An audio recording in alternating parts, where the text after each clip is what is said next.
పాపం దగ్గరుండి నీ చావుకి నువ్వే ఏర్పాట్లు చేసుకుంటున్నావు. ఇదే నీ ఆఖరి రోజు. మీ అన్న చేసిన తప్పుకి శిక్ష తనకే వెయ్యాలని చాలాసార్లు ట్రై చేశాను, కానీ తప్పించుకున్నాడు. ఒంటికి తగిలే గాయం కన్నా మనసుకి తగిలే గాయం బలంగా ఉంటుంది కాబట్టి నీ చావుకి ముహూర్తం రాసిపెట్టాను. మీ అన్న చేసిన పనికి నువ్వు శిక్ష అనుభవించక తప్పదు. నీ చావు చూసి ఆ కృష్ణంరాజు నరకం అనుభవించక తప్పదు.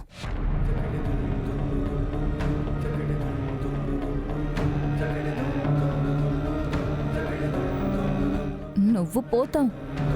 నీ చావుకి కారణమని నీ అల్లుణ్ణి మీ అన్న నీ దగ్గరికే పంపించేస్తాడు.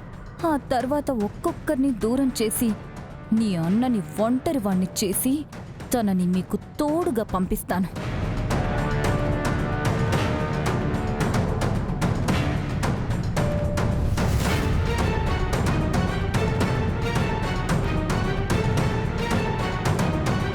అమ్మా, క్షమించాలి.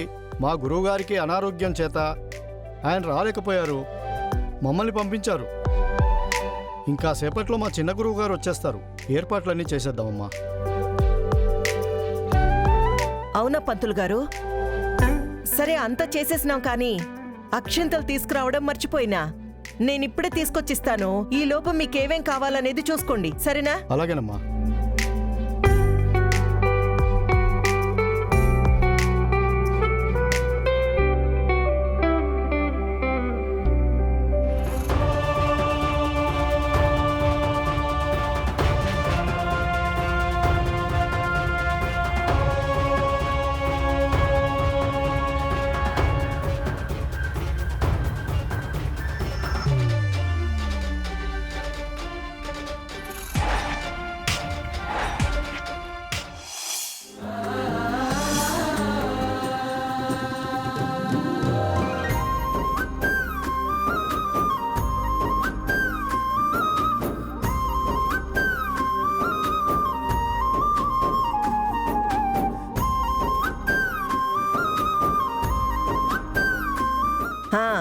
అంతా రెడీ అయినదా దుర్గా?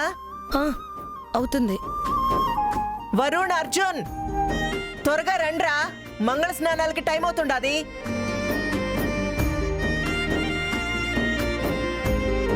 రే అబ్బోడా, త్వరగా రారా. పంతులు గారు చెప్పినారు కదన్నా, ముగ్గురు బిడ్డలకి స్నానాలు చేయించాలని.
చిరు ఏమరా ఈయనే నిలబడినావు? రా కూర్చో. అర్జున్, వరుణ్ వెళ్ళి కూర్చోండ్రా.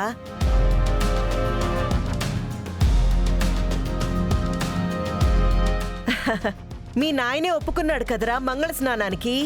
రా రా.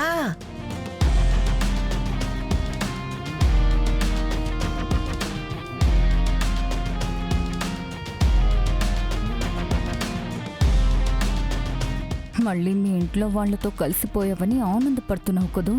ఈ ఆనందం ఎక్కువసేపు నీ మొహంలో ఉండదు. నీ అత్త చావుతో నీ చావుకి బీజం పడుతుంది. ఆ చెల్లెలి మీదుండే ప్రేమతో మీ నాన్న ఖచ్చితంగా నిన్ను బతకనివ్వడు. ఓయన్నా, పిల్లలకి మంగళ స్నానాలు నీ చేత్తోనే చేయించాలని పంతులు గారు చెప్పినారు కదా. అది కాదన్నా. అన్నపూర్ణ, ఏదన్నా ఉంటే పంతులు గారు చెప్తారు కదా, నువ్వు ఉండు. అయ్యా, అన్నపూర్ణమ్మ గారు చెప్పినట్టు మీ బిడ్డలు ముగ్గురికి మీ చేతుల మీదుగా మంగళ స్నానాలు చేయించాలి, లేకపోతే అమంగళం.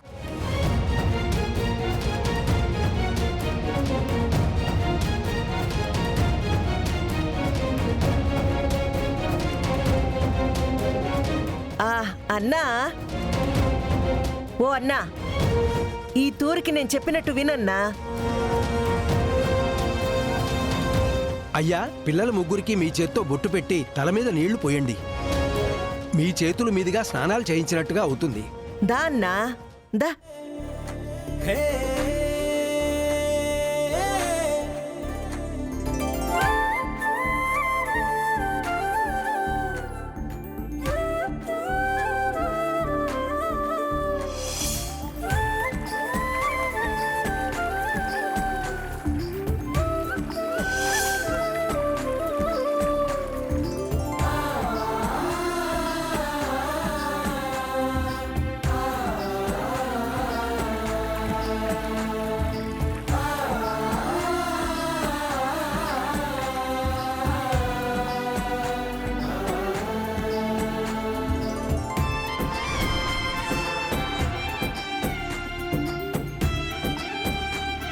తీసుకో అన్నా.